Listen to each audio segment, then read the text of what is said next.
आता बातमी जालना जिल्ह्यातील जाफराबाद येथील जाफराबाद नगरपंचायतचा पोरकर कारभार चावट्यावर आला आहे। लिमखेडा रोडवर असलेले हे 3 नंबर वार्डमध्ये हे रोडवरच असलेले साचलेले तळे पाहून लोकांना अक्षरशः ह्या गंदगीतून जावं लागतं, ही दुर्दशा आहे।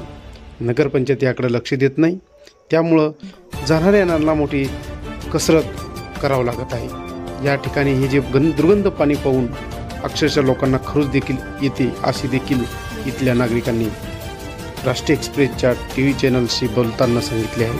तर जाणून घेऊया या परिस्थितीचा आढावा आपल्या प्रतिनिधीने घेतला आहे। जाफराबाद येथून ऐकूया। बोला। मी निमखेडा बुद्रुक येथील रहिवासी असून माझा पूर्ण पत्ता विष्णू अण्णासाहेब चव्हाण, शिवसेना तालुका उपप्रमुख। निमखेडा रोड हा अति मृत्यूशी झुंज देण्यासारखा झाला आहे। वारंवार नगरपंचायतला सांगून सुद्धा या रोडची कोणीही दखल घेत नाही। एक तर आमच्या भागात मिनी बारामती म्हणून निमखेडा बुद्रुक गाव हे प्रसिद्ध आहे। इथून ऊसाची रहदारी जिल्ह्यात नंबर 1ची आहे। एवढी रहदारी असून रोज शेतकरी बांधवांची अशी मरणाशी झुंज घ्यावं पडती, अशी दयनीय अवस्था झालेली आहे। एखादं पेशंट जर दवाखान्यात आणायचा म्हणला रातचा तर अंगाला शहारे येते। बाबू नाल्यातील बिन तशीच परिस्थिती आहे। तिथून जाण्या येण्यासाठी रस्तासुद्धा नाही। एक तर टिप्परमुळं तर खूपच नुकसान झालं आहे। पण ह्या रस्ता नगरपंचायतनं याला नाली काढून पाण्याची विल्हेवाट लावावी, हीच आमची माफक अपेक्षा आहे। नाहीतर एखादा शेतकरी मृत्यू पावन याची नगरपंचायतनं नोंद घ्यावी। कारण की याच्यावर विशेष म्हणजे नगरपंचायतचं लक्षच नाही। वारंवार सांगून सुद्धा नगरपंचायत याच्यावर काय कारणास्तव लक्ष देत नाही का, कोणाचं काही श्रेय घेण्यासाठी का काय, हेच समज शकत नाही। कारण की निमखेडा बुद्रुकवासियांसाठी व जाफराबादच्या या वार्डासाठी ही अतिशय धोक्याची घटना आहे। कारण की इथलं पाणी जर पाहिलं तर ह्या आसपासच्या घराला बिमारी येण्यासारखं आहे। येणं जाणाऱ्याचे रोज ऑक्सिजन होऊ राहिले, पाण्यात गाडी स्लिप होऊ राहिली। याची लवकरात लवकर नगरपंचायतनं नोंद घ्यावी, हीच आमची माफक अपेक्षा आहे। नाही तर यांना आम्ही शिवसेना स्टाईलमध्ये आंदोलन करू, रस्ता रोका करू, याची नगरपंचायतनं नोंद घ्या। रोज झाली, पुन्हा एक जणाचा निमखेडचा एक व्यक्तीचा पाय फ्रॅक्चर झाला, एकाचा हात मोडला। गजानन पाटील सरपंच, माजी सरपंच यांचं इथं गाडी स्लिप होऊन हात मोडलेला आहे। अक्षरशः त्या माणसाला 2 लाख रुपये खर्च आलं। याचा जबाबदार कोण हे आता यानंच बघायला पाहिजे। कारण की विशेष करून लवकरात लवकर ह्या रोडची एखादी नालीची व्यवस्था करून ह्या पाण्याची विल्हेवाट लावावी, एवढीच आमची माफक अपेक्षा आहे। काय नाव?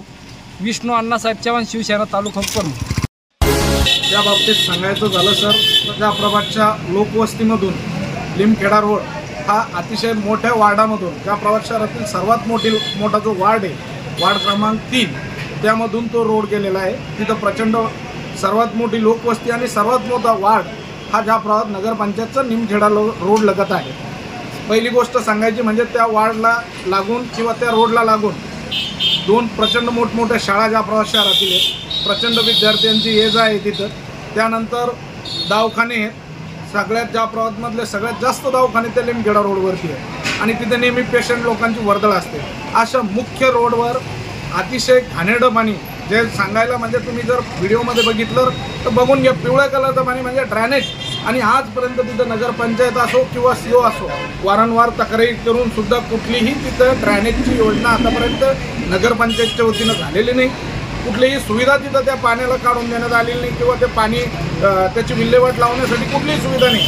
तिथं जर गेले साहेब तुम्ही तर तिथून एक 500 मीटरवर एक नाला आहे, जर त्या नाल्यात पाणी सोडलं तर ते पाणी अक्षरशः गावाच्या बाहेर जाऊन पडेल, पण ती सुद्धा नगरपंचायत सुविधा करत नाही। त्यामुळं त्या भागात असलेला मुख्य रस्ता, त्या भागातून जाणारा निमखेडा रोड आणि त्या निमखेडा रोडनी कमीत कमी 3 गावांचं दळणवळण आहे। त्या 3 गावांच्या लोकांचं सुद्धा आरोग्य धोक्यात आहे, परिसरातील लोकांचं तर प्रचंड आरोग्य धोक्यात आहे। काहींना खरूच सारखे प्रकार आहेत, अनेक बिमाऱ्या आहेत, तिथं वेगवेगळे मच्छर वगैरे त्या भागातले लोक त्रस्त आहेत। त्यांनी वारंवार तक्रारी सुद्धा केल्यात नगरपंचायतला, पण नगरपंचायत सध्या मूग घेऊन गप्प आहे। त्यांना लोकांच्या आरोग्याशी काही घेणं नाही। देश हा स्वच्छतेकडे चालला आहे, पण जाफराबाद नगरपंचायतचं सक्षम दुर्लक्ष त्या भागातलं आहे। तुम्हाला सांगायचं झालं ड्रेनेजच्या पाण्याबाबत तर त्यांनी कुठलीही उपाययोजना आजपर्यंत केली नाही। सन्माननीय आमदार साहेबांच्या माध्यमातून पूर्वी तिथं डांबर रोड झाला होता, तो डांबर रोड अक्षरशः त्या ड्रेनेजच्या पाण्यामुळे खराब झाला. त्यानंतर आम्ही पुन्हा विनंती केली. त्यांनी पुन्हा सन्माननीय आमदार साहेबांनी एक अर्धा किलोमीटरपर्यंत तेवढ्या परिसरात सिमेंट रोडसुद्धा आम्हाला करून द्याला आमच्या मागणीनुसार. पण आताची परिस्थिती अशी आहे त्या पाण्यामुळे तो सिमेंट रोडसुद्धा खराब व्हायची वेळ तिथं आलेली आहे. लोकांचं आरोग्य धोक्यात आहे. प्रत्येक माणसाचे पाय ओलले झाल्याशिवाय किंवा त्याच्या अंगावर पाणी उडल्याशिवाय तो त्या रस्ता पार करू शकत नाही. आणि सुविधांसाठी फक्त जाफराबाद नगरपंचायत आणि नगरपंचायतचे सन्माननीय असलेले नगराध्यक्ष एवढेच जिम्मेदार आहेत. त्यांनी जर हा लवकरात लवकर या सुविधा उपलब्ध करून दिल्या नाही तर त्यांना जनतेने रस्त्यावर उतरून जनता त्यांना रस्त्यावर घेऊन त्यांना उत्तर देईल. त्यामुळे त्यांनी तात्काळ त्यांच्या ह्या अनियोजन शून्य कारभाराला तात्काळ थांबवावं आणि लोकांना सुविधा करून द्यावी. काय नाव? मी अमोल पडघन, व्यापारी महासंघ तालुका अध्यक्ष.